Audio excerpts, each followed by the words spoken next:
प्यारे बच्चों, आज हम 8वीं कक्षा के तीसरे पाठ डिजी भारतम का अभ्यास करेंगे।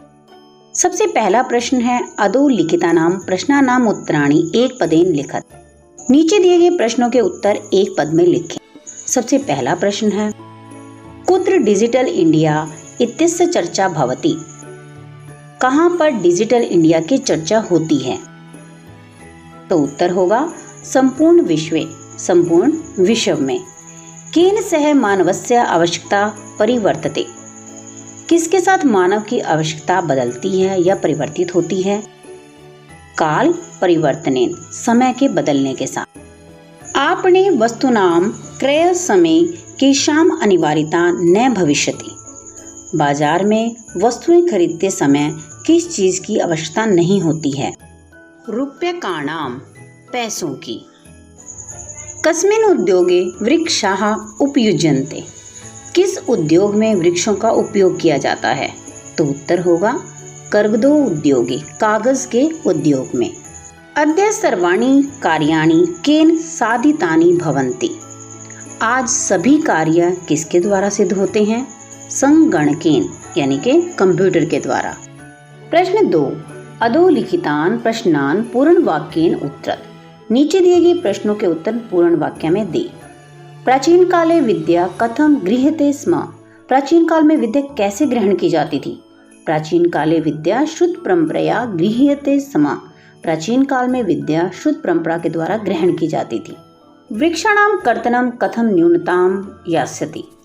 वृक्षों की कटाई में किस प्रकार से न्यूनता लाई जा सकती है?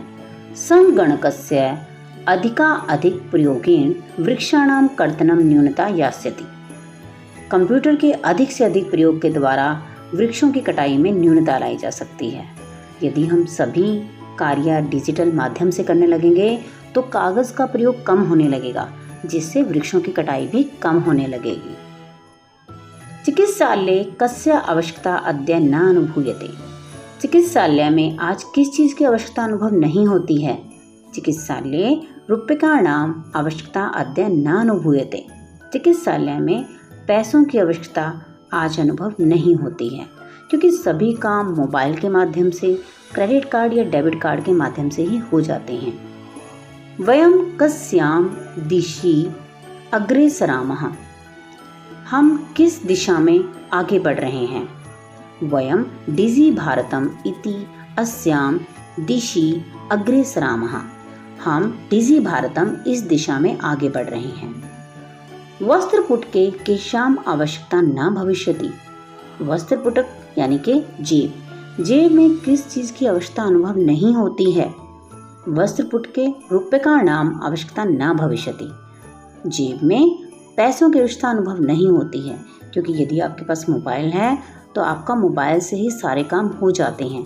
आपको कैश अपने पास रखने की, पैसे अपने पास रखने की कोई आवश्यकता नहीं पड़ती है। प्रश्न 3 रेखांकित पदों को आधार बनाकर प्रश्न निर्माण करें। सबसे पहला वाक्य है भोजपत्रोपरि लेखनम आरब्धम, और रेखांकित पद है लेखनम। तो क्या आएगा लेखनम की जगह पर? क्योंकि लेखनम एक नपुंसकलिंग शब्द है और प्रथमा विभक्ति एकवचन में है, तो इसकी जगह पर आएगा किम। भोजपत्रों ऊपरी किम आरब्धम। भोजपत्रों के ऊपर क्या आरंभ हो गया, और पीछे लगाएंगे प्रश्न चिन्ह। दूसरा वाक्य है लेखनार्थम कर्गदस्य आवश्यकतायाः अनुभूति न भविष्यति। लिखने के लिए कागज की आवश्यकता अनुभव नहीं होती है। कर्गदस्य पद को रेखांकित किया गया है। कर्गद शब्द जो है वो पुल्लिंग शब्द है और षष्ठी विभक्ति एकवचन में है, तो इसके स्थान पर क्या आएगा? कस्य।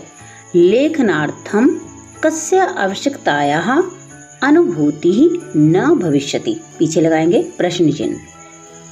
तीसरा वाक्य है विश्राम गृहेषु कक्षम सुनिश्चितम भवेत्। विश्राम गृह में कमरे सुनिश्चित होने चाहिए। विश्राम गृहेषु पद को रेखांकित किया गया है, और जब भी कोई स्थानवाचक पद रेखांकित होगा उसके स्थान पर प्रश्न बनाते हुए हम कुत्र का प्रयोग करेंगे, यानी कि कहाँ।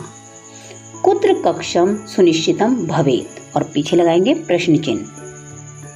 सर्वाणि पत्राणि चल दूरभाष यंत्रे सुरक्षितानि भवन्ति। सभी प्रकार के पत्र मोबाइल में सुरक्षित होते हैं और हमें पद रेखांकित दिया गया है चल दूरभाष यंत्रे। तो इसके स्थान पर क्या आएगा? कस्मिन। सप्तमी विभक्ति एकवचन में है ये पद और पुल्लिंग में है। कस्मिन पद इसके स्थान पर आएगा। सर्वाणि पत्राणि कस्मिन सुरक्षितानि भवन्ति। सभी प्रकार के पत्र किस में सुरक्षित होते हैं? वयम उपचारार्थम चिकित्सालयम गच्छामः। वयम हम उपचार के लिए चिकित्सालय में जाते हैं। वयम किमर्थम चिकित्सालयम गच्छामः। हम किस लिए चिकित्सालय में जाते हैं? किमर्थम आएगा और पीछे लगाएंगे प्रश्न चिन्ह। प्रश्न 4, उदाहरणम अनुसृत्य विशेषण विशेष्य मेलनम कुरुत। उदाहरण का अनुसरण करते हुए विशेषण और विशेष्य पदों का मेल करें। अब इससे पहले तो आपको ये पता होना चाहिए कि विशेषण किसे कहते हैं और विशेष्य किसे कहते हैं। विशेषण का अर्थ है संज्ञा या सर्वनाम की विशेषता को प्रकट करने वाले शब्दों को विशेषण कहा जाता है, और विशेष्य वह पद या शब्द कहलाता है जिसकी विशेषता बताई जा रही है या जिसके बारे में बात की जा रही है। जैसे लाल गुलाब। प्रस्तुत पदों में गुलाब जो है वो विशेष्य पद है और उसके बारे में क्या कहा जा रहा है कि वो लाल रंग का है, तो लाल क्या है? विशेषण पद है। संपूर्णे भारते। संपूर्णे भारते में भारते पद विशेष्य है और उसके बारे में क्या बताया जा रहा है? संपूर्णे प्रस्तुत पद विशेषण है। इसी प्रकार से हमें बाकी सभी विशेषण विशेष्य पदों को मिलाना है। मौखिकम विशेषण पद है और इसका विशेष्य पद है ज्ञानम। मनोगताः विशेषण पद है और इसका विशेष्य पद है काले। टंकिता टंकिता विशेषण पद है और इसका विशेष्य पद है कार्याणि। महान महान विशेषण पद है और इसका विशेष्य पद है उपकारः। मुद्रावहीनः विशेषण पद है, इसका विशेष्य पद है विनिमयः। प्रश्न 5, अधोलिखित पदयोः संधिं कृत्वा लिखत। नीचे दिए गए पदों में संधि करके लिखें। सबसे पहले पद दिए गए हैं पदस्य प्लस अस्य। प्रस्तुत पदों में दीर्घ स्वर संधि होगी। पदस्य शब्द के य के ह्रस्वकार और अस्य शब्द के ह्रस्वकार दोनों मिलकर दीर्घाकार बनेंगे और पद बनेगा पदस्यास्य। तालपत्र प्लस ऊपरी। प्रस्तुत पदों में गुण संधि होगी। तालपत्र त्र के ह्रस्व आकार और ऊपरी पद के ह्रस्व उकार दोनों मिलकर ह्रस्व ओकार बनेंगे और पद बनेगा तालपत्रो ऊपरी। च प्लस अतिष्ठत। च प्लस अतिष्ठत में भी दीर्घ स्वर संधि है। च के ह्रस्व आकार और अतिष्ठत के ह्रस्व आकार दोनों मिलकर दीर्घाकार बनेंगे और पद बनेगा चातिष्ठत। करगद प्लस उद्योगे। करगद प्लस उद्योगे पदों में गुण संधि होगी। करगद पद के द के ह्रस्व आकार और उद्योग पद के ह्रस्व उकार दोनों मिलकर ह्रस्व ओकार बनाएंगे और पद बनेगा करगदो उद्योगे। क्रय प्लस अर्थम। क्रय प्लस अर्थम में भी दीर्घ स्वर संधि होगी। क्रय पद के य के ह्रस्व आकार और अर्थम पद के ह्रस्व आकार दोनों मिलकर दीर्घ आकार बनाएंगे और पद बनेगा क्रियार्थम। इति प्लस अन्यो। इति प्लस अन्यो दोनों पदों में यण संधि होगी। इति के त की ह्रस्व इकार को य हो जाएगा और पद बनेगा इत्यन्यो। उपचार प्लस अर्थम। उपचार प्लस अर्थम में भी दीर्घ संधि होगी। उपचार के र के ह्रस्व आकार और अर्थम के ह्रस्व आकार दोनों मिलकर दीर्घाकार बनाएंगे और पद बनेगा उपचारार्थम।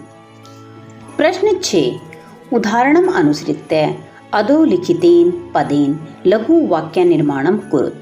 उदाहरण का अनुसरण करते हुए दिए गए पदों से लघु वाक्यों का निर्माण करें। हमें उदाहरण दिया गया है जिज्ञासा। जिज्ञासा का अर्थ है जानने की इच्छा। मम मनसि वैज्ञानिकानां विषये जिज्ञासा अस्ति। मेरे मन में वैज्ञानिकों के विषय में जिज्ञासा है। दूसरा पद है आवश्यकता। आवश्यकता यानी कि जरूरत। अद्य तु लेखनार्थम कर्गदस्य आवश्यकता नास्ति। आज तो लिखने के लिए कागज की आवश्यकता नहीं है। सामग्री लिखिता सामग्री बहुकालाय सुरक्षिता न अतिष्ठत। लिखी हुई सामग्री बहुत समय तक सुरक्षित नहीं रहती थी। पर्यावरण सुरक्षा। पर्यावरण की सुरक्षा। वयम पर्यावरणस्य सुरक्षा कुर्याम। हमें पर्यावरण की सुरक्षा करनी चाहिए। विश्राम गृहम। पर्यटकः विश्राम गृहे निवसन्ति। पर्यटक विश्राम गृह में निवास करते हैं। प्रश्न 7 जो कि डिजी भारतम के अभ्यास का अंतिम प्रश्न। उदाहरणम अनुसारम कोष्टकम प्रदत्तेषु पदेषु चतुर्थी प्रयुज्य रिक्त स्थान पूर्तिं कुरुत। उदाहरण का अनुसरण करते हुए कोष्टक में दिए गए हुए पदों की चतुर्थी भक्ति का प्रयोग करके रिक्त स्थानों की पूर्ति करें। यथा भिक्षुकाय धनम ददातु। भिखारी के लिए धन दो। भिक्षुक एक पुल्लिंग शब्द है और इसकी चतुर्थी भक्ति होगी भिक्षुकायः। डैश पुस्तकम देहि और हमें कोष्टक में पद दिया गया है छात्र, तो छात्र की चतुर्थी भक्ति क्या होगी छात्रायः। छात्र के लिए पुस्तकें दो। अहम डैश वस्त्राणि ददामि और हमें कोष्टक में पद दिया गया है निर्धन। निर्धन पद की चतुर्थी भक्ति होगी निर्धनाया। अहम निर्धनाया वस्त्राणि ददामि। मैं निर्धन के लिए वस्त्र देता हूँ। डैश पठनम रोचते और कोष्टक में पद दिया गया है लता। लता एक स्त्रीलिंग पद है और इसकी चतुर्थी भक्ति क्या होगी लतयई। लतयई पठनम रोचते। लता को पढ़ना अच्छा लगता है। रुच धातु के साथ हमेशा चतुर्थी भक्ति का प्रयोग किया जाता है। रमेशः डैश अलम और कोष्टक में पद दिया गया है सुरेश। सुरेश की चतुर्थी भक्ति होगी सुरेशाय। रमेशः सुरेशाय अलम। रमेश के लिए सुरेश ही काफी है। डैश नमः और कोष्टक में पद दिया गया अध्यापक। अध्यापक की चतुर्थी भक्ति क्या होगी अध्यापकायः। अध्यापकायः नमः। अध्यापक को नमस्कार है। नमः के योग में हमेशा चतुर्थी भक्ति का प्रयोग होता है। इसी प्रकार से अलम के योग में भी चतुर्थी भक्ति का प्रयोग किया जाता है। प्यारे बच्चों, आपने ये बात हमेशा याद रखनी है कि जब भी किसी के लिए कोई चीज़ दी जाती है उसमें हमेशा चतुर्थी भक्ति का प्रयोग किया जाता है। जैसे भिक्षुकाया, छात्राया, निर्धनाया में हुआ है। इसी प्रकार से रुच धातु के साथ भी हमेशा चतुर्थी भक्ति का प्रयोग होता है। नमः और अलम के योग में भी चतुर्थी भक्ति का प्रयोग किया जाता है। आशा करती हूँ कि अब आपको डिजी भारतम का अभ्यास अच्छी प्रकार से समझ आ गया होगा। जल्द मिलेंगे एक और नई